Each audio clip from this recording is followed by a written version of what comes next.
Well, first thing I did is I went and I follow you on social media. I made sure I got the We Outside hoodie that's Oh, available right now. It's the perfect thing to nice. wear in this chilly weather, so I'm waiting for that to come. But, we're big fans of yours and what you're doing. And it's funny, we just spoke to Adam Copeland about an hour ago here this morning on Busted Open. And, Bully mentioned the word, freedom, creative freedom. And you have that creative freedom now. So, you know, you had that kind of sentence of 90 days. Those 90 hmm days are over. So, how does it feel now to have this whole world opened up to you? It feels great, but it's like one of those things. It's like it's a little bittersweet because, like, I did the Cheez It Citrus Bowl. I did the show with you guys. I did Pat McAfee's show. I did, Scott Van Pelt on ESPN. I did all these things, ABC, NBC. I did Big Noon Kickoff on Fox for the Maryland Michigan game. Like I did all these things, and I set them all up myself. Nobody set them up but me. So like I could have been doing that the whole time. Like I could have helped elevate the brand, but they didn't feel that it was they had a need for me. And I mean, quite honest, they're doing as good as they've ever done. So they don't. You know what I'm saying? Like it's no hard feelings. It's just the fact that like I could have been helping the brand the whole time I was there. And now the brand is me. So now I'm helping myself. Okay, AJ, here we go. So whenever things go awry with a talent and a company, I always say the talent needs to look in the mirror and ask themselves what they did wrong or what they could have done better and how much they had to play in the entire situation. Because wrestlers tend to lie to themselves at sometimes, and it's very hard to be honest about it. It's one of the reasons I have so much respect for Deonna Purrazzo, because I've seen her mature and be honest. Tell me, in your opinion, if you were on the other side, why did they release AJ Francis? I feel like they didn't have an idea how to use Hit Row. I feel like the idea of the hip hop stable just didn't really gel with what they had creatively and what they wanted to do creatively. Um, the music videos that you guys see me release I release every week that you guys love, I was doing them every week while I was there. They didn't really have a idea or a way to integrate them in the show. I mean, even when they asked me to redo a diss song, and I did the diss song on, the OC, and it got millions of views online, and it went viral, and it was one of the biggest things people talked about that week in wrestling. And then we had the tag team match. They beat us. AJ Styles gives me, the phenomenal forearm, which was awesome, by the way, to be able to do that. And then, like, it was funny because he told me afterwards, he was like, I'm glad you were where you were supposed to be because if you look at it on tape, when he jumps off the top rope, he does his springboard, his hood comes up, and he said he couldn't see at all. So he was just happy. He was just happy I was where I was supposed to be. But like we did, he gives me the phenomenal form, and then that was the end of it. There was no like follow up on that. There was no continuation of the storyline. We could have did a million things. So I genuinely feel like they just didn't know what they wanted to do with Hit Row, and they had different plans clearly for the three of us. And I'm just happy that Brianna and Tahuti, who are B-Fab and Ashante, the Adonis, I'm happy that they're still there. I'm happy they're still getting their money. I'm happy that they seem to be getting involved on the show. So I have no ill will towards anyone there. It's just now I got to worry about me. I'm worried about me. I don't care about nobody else but me. That's why I don't want to be in no factions. I don't want to be in no groups. I don't want to be in no tag teams. I'm tired of people pretending that I need other people. I can do it by myself, and I'm gonna do it by myself. I've seen you're very active on social media, and I don't know Mhm. the whole story here. So hopefully you could bring me up to speed or anybody else up to speed. I saw the video of B-Fab training at the dungeon, Natty Mhm. and TJ's place, and it seems like you defend B-Fab a lot for certain Yeah. things. Bring me and everybody else up to speed on what you're defending her about and where's she at right now. B-Fab is one of the best talent that WWE has. She just needs an opportunity, man. She's done house shows and dark matches with Natty and been involved in mixed tags with us. and done all these things that like she can work, man. She can not just work. I mean, everybody can work, but she knows how to work a crowd. That's different. A lot of people don't know how to do that. You know that, Bully. There's a lot of people that are good wrestlers but can't work a crowd to save their life. You know what I'm saying? She can work a crowd too. She's great on the mic. She's obviously beautiful. So like she has so much potential and so much, given the right opportunity that she could provide for the company. And so like I get upset when people talk down on her name and act like she can't wrestle just because she ain't been given a match on TV. It's like the same thing as like those same people will say I can't talk, but I don't get promos on TV. Like if you actually listen to the words that I say, if you actually listen to the words that are coming out of my mouth, then you'll be able to understand that I'm very good at talking and I can do a lot of things that other people can't do on the microphone. I just have to be given an opportunity. B-Fab's the same way, but she's not just on the mic, she's in the ring. We can do a lot of cool things. And I'm happy for her to be getting that opportunity now. It looks like she's going to be doing something with Bobby and the Street Profits. Now, AJ, you were gone. And then you came back, and it was a little bit of a different regime when you came back the second time. Mm-hmm. But it feels like kind of like the outcome was the same. Were you confused by that, and did that frustrate you? Because I'm sure when you came back for the second time, you probably thought that things were going to be a little bit different, didn't you? Yeah, I feel like the main difference is like Hunter always had a lot of respect for me, and we talked, and he was cool, and like Paul. Heyman is one of my biggest supporters. But I don't know how to say it other than like sometimes I just never felt welcome. Like when other talent would be like, in Gorilla, like I would go in Gorilla and like watch people's matches, and I would watch the dark matches, and I would watch doing the show, and I didn't feel like I was supposed to be there. Like I felt like I just felt like the energy around was like I shouldn't be in there, and I don't know why. I felt that way. Nobody ever came up to me and was like, yo, you can't get out of here. But, you can read a situation, body language, and it's just like, I don't know. I really don't know. I would show up every Friday to SmackDown, and I would get in the ring. Even if I was by myself, I would literally run spots with a ghost. There's plenty of people that will attest to this. Like, I would get in there with Regal. I would get in there with anybody that wanted to get in there with me. I did everything I could on the dark matches to get the crowd going. Every time we did a dark match, they let us cut a promo. The crowd hated our guts. The babyface came out. The babyface got cheered. The babyface got over. It started the show off on the right foot. It happened every time. It happened in every country we went to. And it's like, I don't know. The thing is like, I just genuinely feel like they didn't have a plan for Hit Row. So let me ask you this, AJ. Yes or no? Would you consider yourself a confident person? Absolutely. Do you think that confidence ever came across as arrogance? Not if you've ever actually had a conversation with me and talked to me as a human being.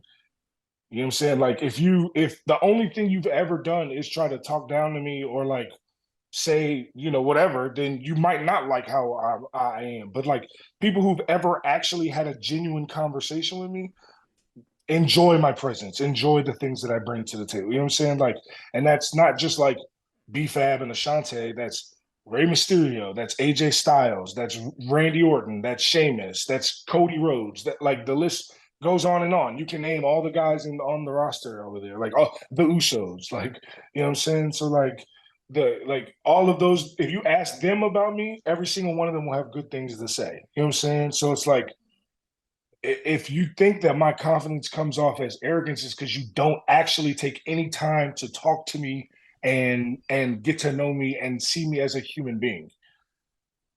Understood. Now, AJ, let's jump ahead. Let's look at what's going to be happening now. Look at your future. I mean, the one thing is being part of the WWE and being labeled a WWE superstar. That doesn't hurt. Mm-hmm. Like that will, like being able to be on TV, to be on SmackDown. I mean, SmackDown, when you were on SmackDown, was the most watched pro wrestling show in the world. So you were a part of that show. And I always want to say this. I wanted to say this too. I've never said this. So I want to point this out. Everybody talks about ratings. Why don't we ever talk about the fact that the pre-taped Christmas show, that the only advertised match last year was the Usos versus Hit Row for the tag team titles, was one of the most watched SmackDowns ever? Why don't we ever talk about that? Huh? But that never gets brought Feel up. free to talk about it. We're talking about it right now. But back to your question. I just want to point that out. No, but again, that brings you attention. That's going to be a part of you for the rest of your career that you were with the WWE. So and like you said earlier, there's no ill will. Sometimes things happen. You're a part of something. The timing could be wrong, or they're going in a creative direction that you're just not a part of. But I'm sure that it's still important to you that you were a part of that global brand, right? Absolutely. And if they called me again, I would love to have that conversation, but I'm not waiting on that call. Like the amount of time that I would have wasted waiting on that call, I can do a million different things somewhere else. I am so excited for the opportunity to be able to go to TNA.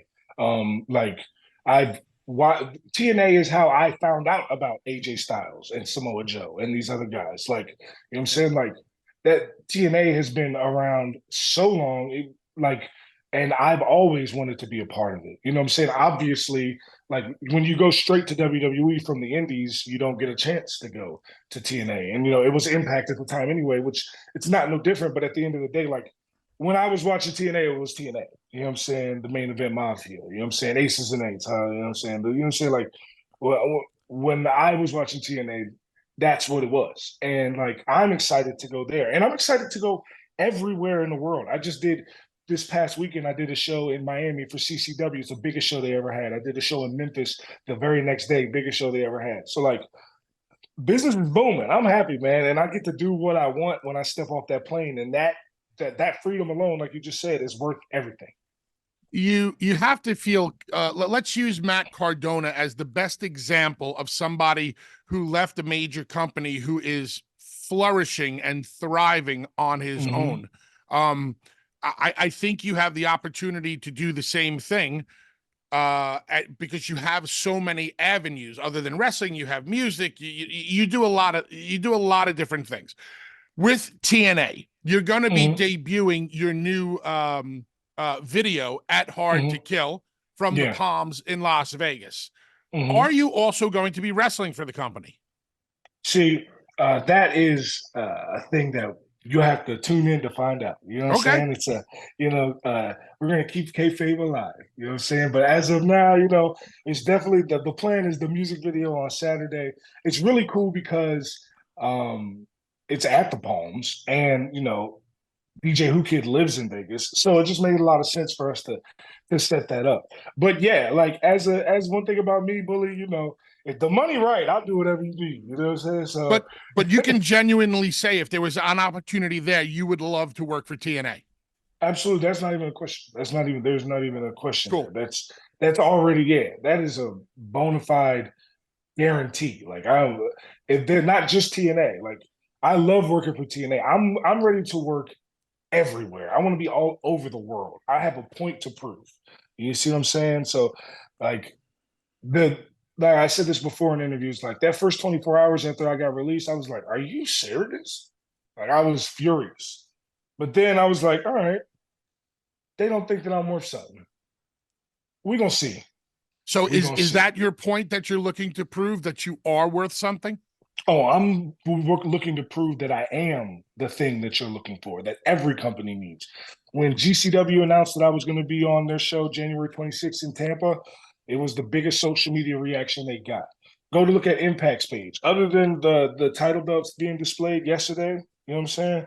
The title belts being displayed are huge because they look good. They look great. You know what I'm saying? Like just the fact that me and Who Kid are going to be there, the reaction was insane. You know what I'm saying? So it's like everywhere I go, people care. People, like, you can say that they're mad, but they don't tune in. And when they tune in, I'm not trying to get you to cheer for me anyway. I don't know if anybody picked up on this, but everything that I do is in character. I'm the Black $1 Million Man, okay? Like that's my whole shtick. You see me? So it's like that's the whole gimmick, right? So like, if you don't like me, you're not supposed to. You see what I'm saying? Like, if you like me, it's because you're paying attention and you realize I'm really good at what I do and that I'm really good at getting reaction and talking and doing all these things. But if you don't like me, you're not supposed to. People didn't like when he kicked that basketball out of the little kid's hand, when Ted DiBiase kicked the basketball out of his head, and they still remember it 30 years later. But it's cool, AJ, I guess would be with everyone. You gave yourself like a 24-hour period to be angry, to be upset, and ask questions like why. But then you realize, you know what? It's already in the past. That 24 hours has passed, and that stage of my career has passed, and now you're focused and totally zoomed in on what you're going to do next. And then you must have gotten it. It's funny how you went from being upset and angry to excited, because then I'm sure you kind of put your plan in place, like, Sure did. wow, I can do this. I can do this. I can go here. I can go there. And there's nobody stopping me from doing it. And I like the fact that you're saying, you know what?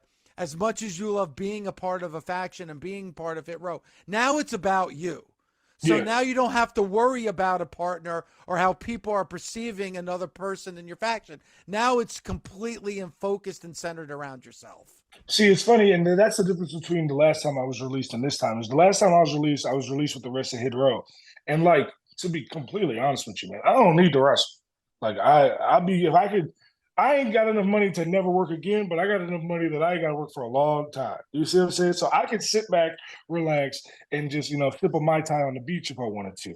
So when we were released last time, I didn't want to go anywhere if they weren't also going to book Ashante and B-Fab. You know what I'm saying? Like, I told them that. I was like, yo, if you want to book me, you got to book them. When Hunter called me and was like, we want to bring you back, I was like, I want to come back as long as I'm coming with Ashante and B-Fab. Like, I stood up for my people. I stand up for my people. I believe in them. I know what they can bring to the table, right?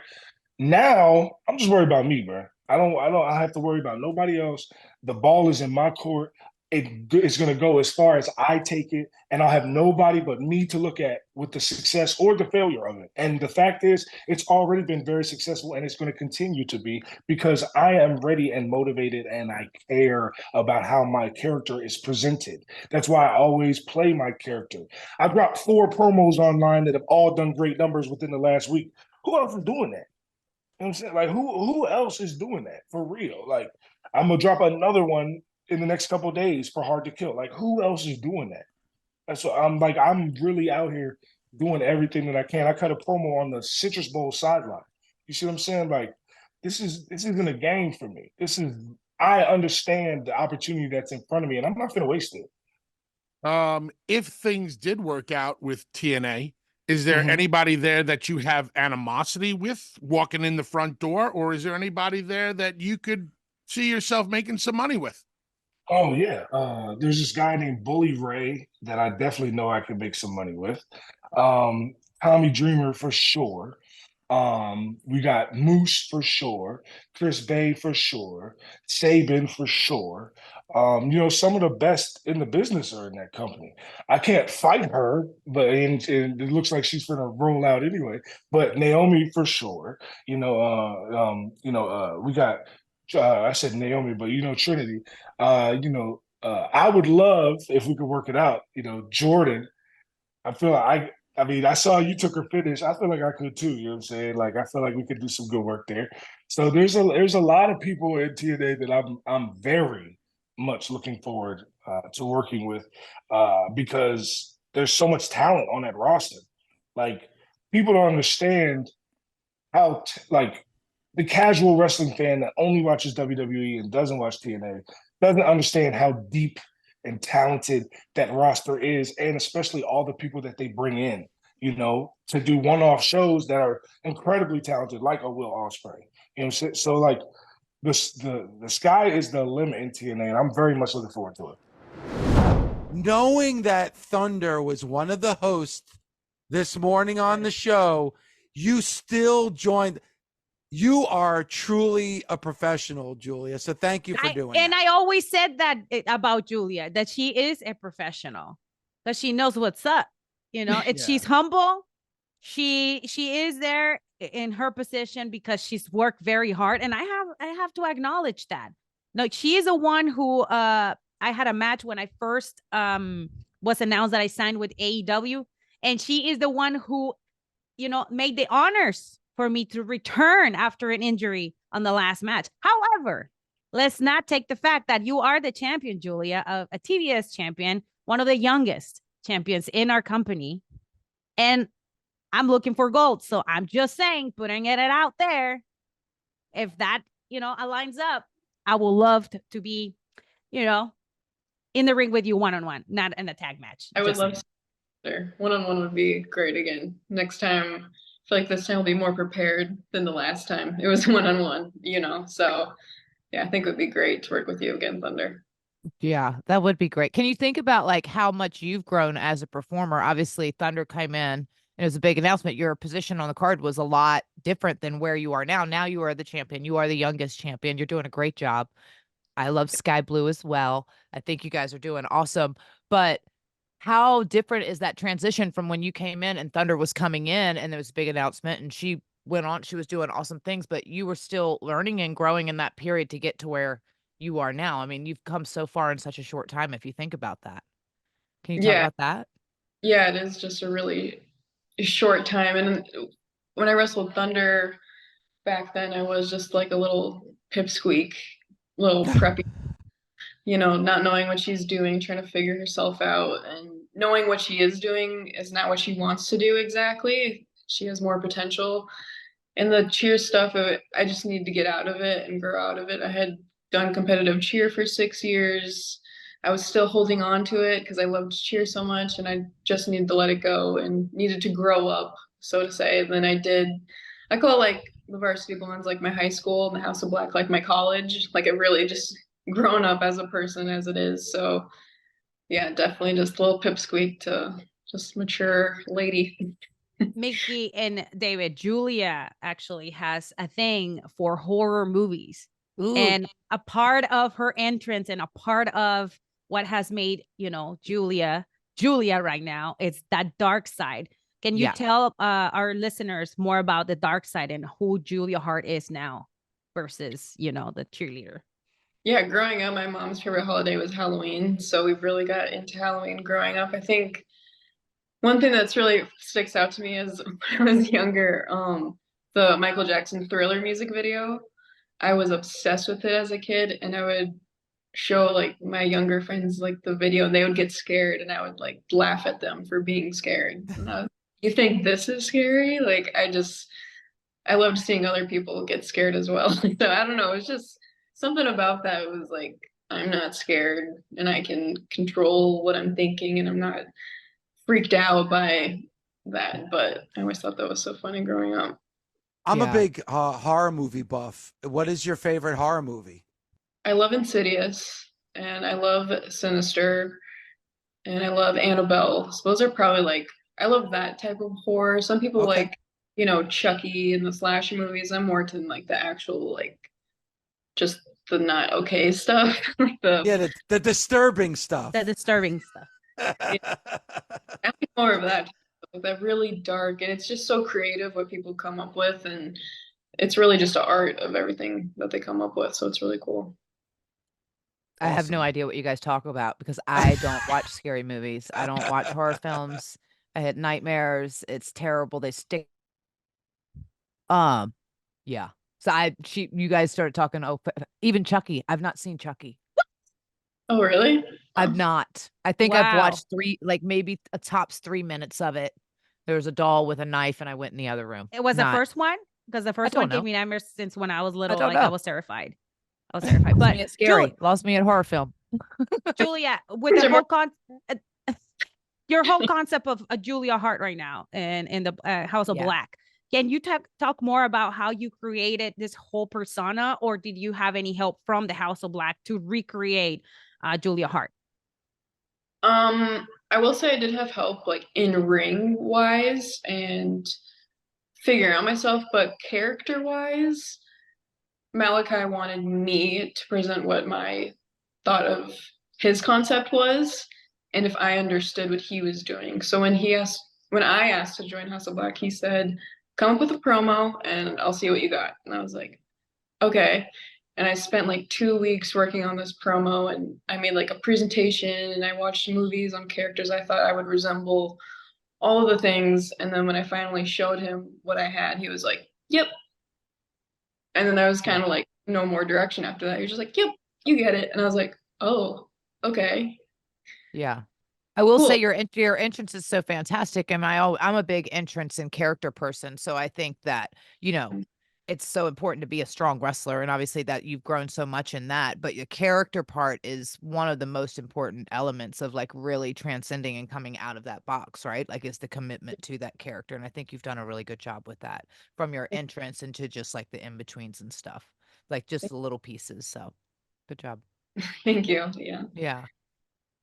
And Julia, everybody talks about your age and how young you are, but do you feel like with all the work that you've done in 2023, you're past that now? Like you're not the youngest champion, you're not the youngest. Like I feel like you've shown so much and so much growth over the last year, and have really brought a lot of positive attention to the AEW women's division. Do you feel like now the age thing is just, it doesn't matter anymore? You've grown so much over the last year. Yeah, like in the locker room, I don't feel like the youngest one. People don't treat me as the youngin anymore. I mean, they'll say like, "Oh, you're really young," but it's more of like, "Oh, I forgot you're that young." So nobody really. I know when I first got there, people were like, "Oh my gosh, you're just a little, baby, a little pipsqueak." But now they're like, "Oh wow, you're young," but I don't look at you like that. So I think that's one thing I think I've gotten a lot of respect from people in the back as well, just like not just being the little youngster anymore, even though I think I am still, I think the only people to have me beat is Billy Starks and Nick Wayne of being the youngest. But other than that, yeah, so just gained a lot of respect, I feel like, in the back as well for not being a little pipsqueak.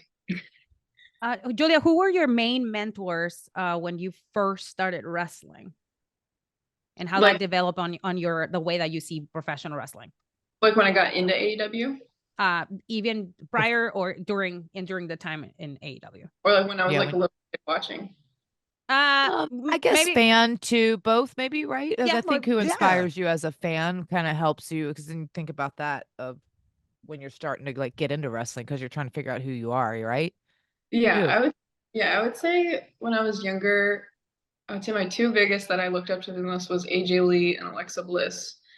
And I feel like I kind of resemble a lot of them sometimes, like, which is great because I love them so much. And I think I do piggyback off of them sometimes because they are my favorites growing up. So those are definitely the two women I looked up to the most.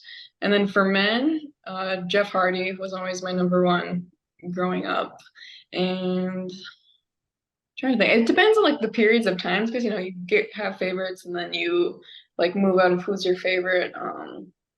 Jeff Hardy was always number one. Always loved Shawn Michaels, Edge, and now he's in AEW, which is crazy. Yeah.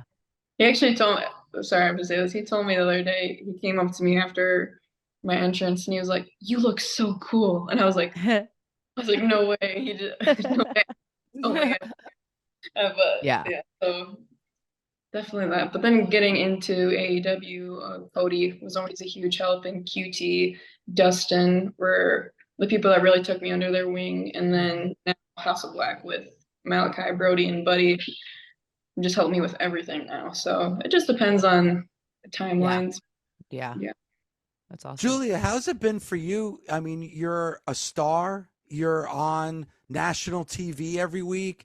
Like, how has that transition been for you? Like becoming a superstar, becoming recognized, having people wanting your autograph. What's that been like for you? I don't know. I don't think too much about it. Just still Julia. I don't know. I come home, things. I walk the dog. I go to the gym, eat pizza. So yeah. And I feel like you don't get hounded at the gym, or like if you go to CVS or wherever to get your you're good. It's only like when you arrive to the buildings and stuff like that. And I feel like wrestling's such a community, like such a niche too. So there's only like certain people, and I love going to like the same venues and you see the same fans again, and it's like, oh, I know you. So it's kind of like just like I feel like wrestling's just community as it is. So you don't put pineapple on your pizza, do you? I mean, you don't do that, do you? Wow, pineapple heat. What? Do you put pineapple on the pizza? I will. I do like pineapple. Yeah. Come on, man. Oh my God, you people from Minnesota, I swear. She loves tacos too. Yeah. Julia loves tacos. She gave me a really and I don't know if she puts pineapple on some pastor tacos. I'm pretty sure. Have you tried them? I don't think so. Pineapple No. and Pastart? No, you haven't. I have to take you to a place where they put that in there. Yeah. It's your heat with pineapple on pizza. I just don't know. Yes. It's so delicious. Really? it's- You like pineapple on I your do. pizza too, It's Mickie? the My sweet and salt. Give me that God. sweet and salty all the time. Um, Chocolate Oh. covered potato chip, something that's like, oh, those are good too. oh man. Mark Or gave them to anything me, that's and like, I was like, it's like best As a of both Jersey worlds just Italian, happening. you people are killing me. You people are killing me when it comes to pizza. But Julia, it's been great. But do you feel like this has been a breakout year for you? You're a champion now. Like, what are some of your goals for 2024? I would say I really want to wrestle at Wembley. That would be a really, Okay.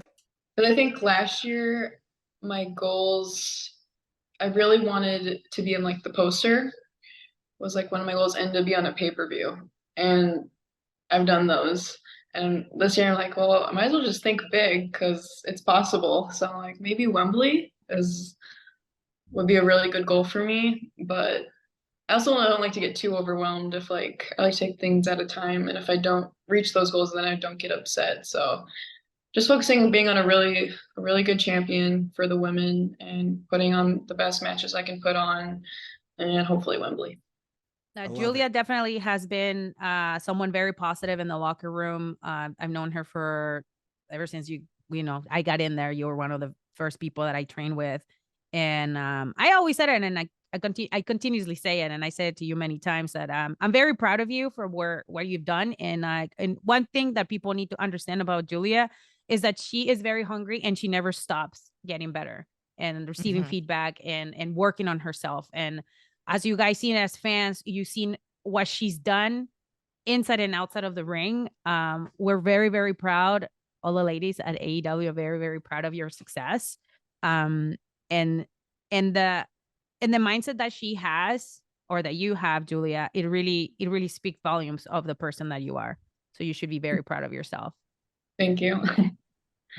Oh, I was gonna is say there a like, butt? Because I'm waiting for a butt from Thunder. But yeah, I'm taking that. yeah, But I'm taking that there's no TBS butt. championship. That I'm championship. taking that Yeah. TBS championship from you. She you're has gonna be a champion, not for long. long, but you know.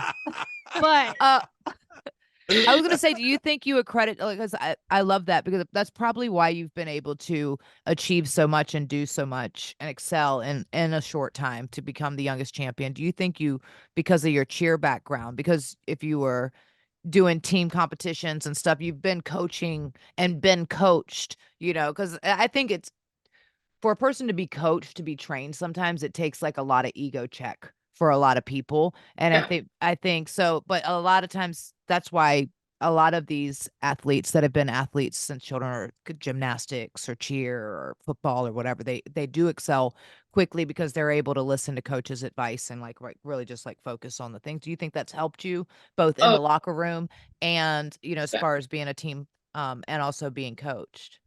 Yeah, 100%. I think one thing I always remind myself is I can't see myself performing. When I'm in the ring, I can't see myself, but everybody else can. So if I do something weird or not right, I might think I'm doing it right, but I also can't see myself. So when I come to the back and someone says, "Hey, you might have done this, this, and this," and I'm like, "Oh, I didn't know.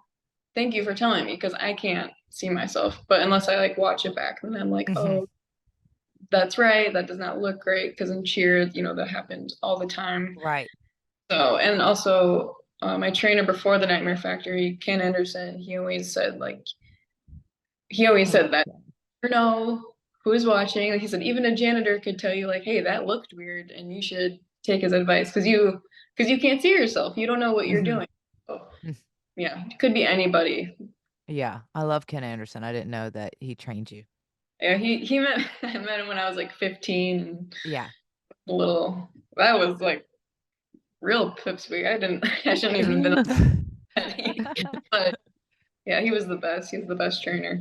Yeah. Julia, it's been a pleasure talking to you. Thank you so much for Thank you. joining us. And like what Thunder said, it's been great to watch you grow. It was great to see you break out in 2023 and to see you become a champion. I love you in the House of Black, and I can't wait to see what 2024 does for you. So Rampage tonight, Collision tomorrow night, of course, Dynamite each and every Wednesday night. Julia, Sincerely, thank you so much for joining us, and have an awesome weekend.